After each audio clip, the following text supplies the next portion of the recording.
Abraham Silaban.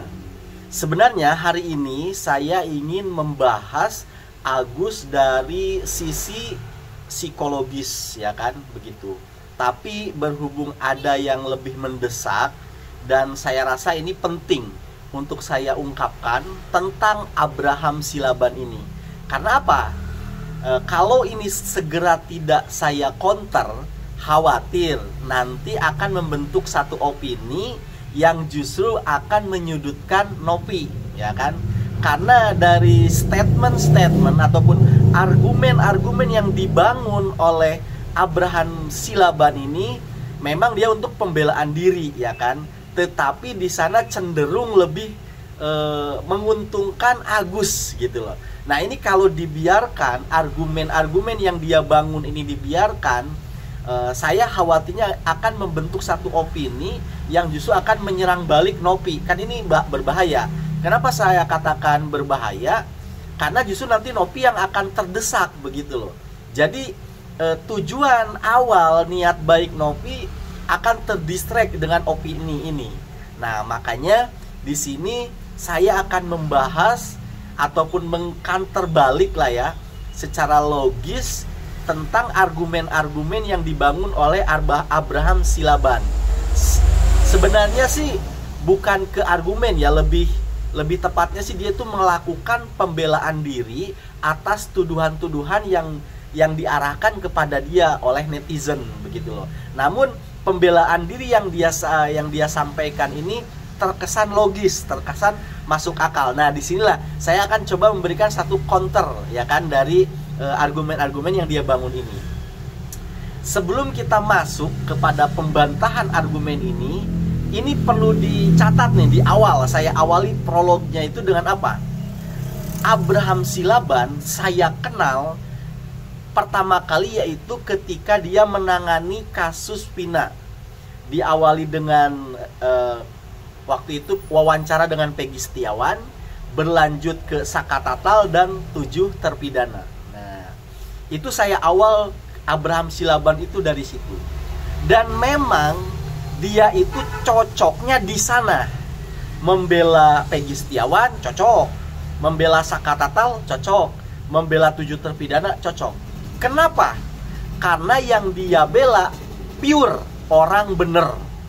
Tidak ada intrik, tidak ada skenario jahat, tidak ada yang aneh-aneh. Peggy Setiawan, apakah ada skenario? Tidak ada. Ada intrik? Tidak ada. Benar-benar dia itu korban. Saka Tatal, korban, ya kan? Tidak ada kepentingan apa-apa. Atau misalkan Saka Tatal, Peggy Setiawan pengen viral, pengen duit, gak ada. Benar-benar pure dia itu korban. 7 terpidana juga sama. Kenapa saya katakan ini cocok untuk Abraham Silaban? Karena saya menilai Abraham Silaban di dalam kasus Agus dia tidak mungkin, apakah tidak mengikuti dari awal atau bagaimana saya nggak tahu, ataupun dia kurang mencari referensi lebih detail lagi terhadap Agus, ya kan? Nah, akhirnya terjadilah seperti ini. Kalau ke 7 terpidana, Peggy Setiawan atau Saka Tatal, tanpa harus misalkan dicari lebih dalam lagi, diulik lebih dalam lagi tentang mereka ini, itu tidak apa-apa. Karena memang mereka tuh pure korban, tidak ada kepentingan di sana, benar-benar korban asli gitu loh. Nah, kalau terhadap Agus, ini perlu dipelajari lebih dalam lagi nih buat Abraham Silaban. Dan ini yang tidak dilakukan oleh Abraham Silaban. Dia langsung aja terjun kecemplung di dalam kasus ini, sehingga Abraham Silaban menganggap Agus sama seperti di kasus di kasus Vina, menganggap Agus sama seperti Peggy Setiawan sebagai korban, menyamakan Agus sama dengan Saka Tatal sebagai korban. Itu dia menganggap itu, menyamakan Agus itu dengan mereka. Padahal tanpa diketahui atau tanpa disadari oleh Abraham Silaban, Agus ini beda kasus. Dia itu bener korbannya Aji, bukan korbannya Nopi. Ini Abraham Silaban nggak nyampe tuh sampai ke situ tuh dia itu. menganggap Agus itu korban aja. Tanpa dia sadari kalau Agus bersama timnya itu ada intrik, ada kepentingan. Pihak pengacaranya punya kepentingan, Agus punya kepentingan. Kepentingan ini yang tidak disadari oleh Abraham Silaban. Nah, kalau saya mau boleh jujur, Agus punya kepentingan membegal duit 1,5 M.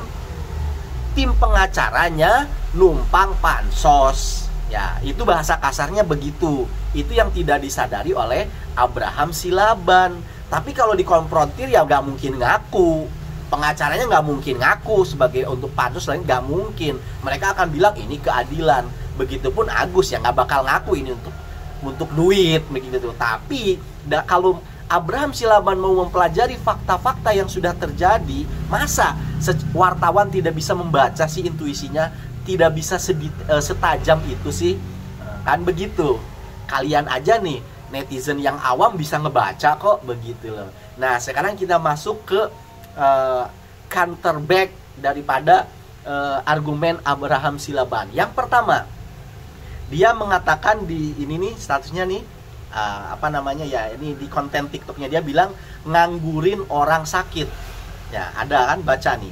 Nah ini kan jelas, berarti dia tidak memahami kasus sesungguhnya dan menganggap Agus ini orang sakit, ya kan, korban, ya kan begitu. Gini loh Abraham, kalau Agus kamu katakan orang sakit, logikanya orang sakit itu kemana? Ke rumah sakit, bukan bolak-balik ke Polda, bukan bolak-balik konferensi pers, bukan bolak-balik perdamaian. Coba Abraham Silaban, kamu pakai intuisimu. Orang sakit kemana sih? Sederhananya ke rumah sakit.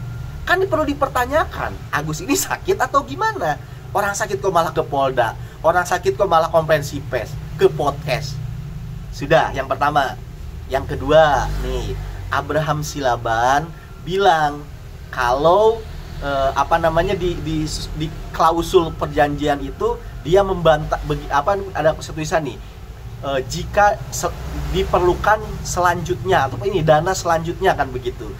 Nah, jadi Abraham Silaban ini mau membantah bahwasanya di situ tuh dia bilang bukan berarti Nopi harus harus terus membuka donasi untuk Agus selamanya, bukan kan gitu. Maka dibantahlah dengan ini. Gini Abraham, ya saya jelasin ya. Agus dari karakter yang kita lihat selama ini kita baca nih ya Abraham, untuk Nopi yang sudah ngebantu aja dia berani ngelaporin. Orang udah nolong dipentung, malah mau dimasukin penjara. Apalagi hanya sekedar memanipulasi. Misal beneran ya ditandatangani sama Nopi, habis tuh 1,5 M misalkan ya buat keperluan Agus dan lain sebagainya. Kira-kira Agus akan berbuat manipulasi lagi nggak? Akan bilang, aku masih butuh dana, ayo Nopi, kamu kan udah tanda tangan, udah perjanjian, buka lagi donasi. Kalau nggak ada yang mau berdonasi, kamu bertanggung jawab terhadap saya. Bisa nggak berbuat seperti itu? Amat sangat bisa dari karakter buruknya. Orang yang udah bantu aja mau dipenjarain, apalagi cuma hal seperti itu. Itu menandakan Anda, Abraham Silaban, benar-benar tidak tahu, tidak menguasai dengan kasus yang telah terjadi. Anda tidak memahami betul siapa itu Agus. Kemudian bantahan yang ketiga, yang dia kan ngebantah, dia tuh ngejawab gitu netizen. Draft ini siapa yang bikin? Klausul perjanjian ini siapa yang bikin? Dia bilang, ya ibaratnya nih, saya bilang Novi yang bikin. Kok Novi yang bikin malah Novi yang kabur gitu. Coba Anda perhatikan, kenapa harus disensor? Itu siapa? Itu. Nah, sekarang netizen mempertanyakan nih kepada Abraham. Brian tiba-tiba mundur dari pengacaranya. Kan akhirnya curiga netizen, jangan-jangan surat perjanjian klausul itu dibuat oleh Brian. Brian kong kali kong dengan mereka. Kan bisa begitu. Ataupun yang disodorkan kepada Novi dengan yang dibacakan oleh Anda di pertemuan itu berbeda. Kan bisa begitu. Yang dibacakan ke Novi itu yang menurut Novi ini baik dan tidak merugikan Novi, tapi ketika yang sudah jadi dan dibacakan oleh Anda di perdamaian itu kok berbeda. Novi kaget. Hanya dia walk out. Seandainya yang dibacakan itu sesuai, tidak merugikan Nopi, tidak merugikan donatur, transparan kepada donatur, ya pasti akan ditandatangani dan tidak mungkin walkout. Buktinya Nopi walkout apa? Karena perjanjian ataupun klausul itu tidak sesuai dengan yang Nopi baca. Begitu. Kira-kira sampai sini nih. Anda sudah masuk ke tergiring dengan argumen yang dibangun oleh Abraham Silaban, atau Anda tetap membela Nopi? Putuskan, pilih keputusan Anda. Terima kasih.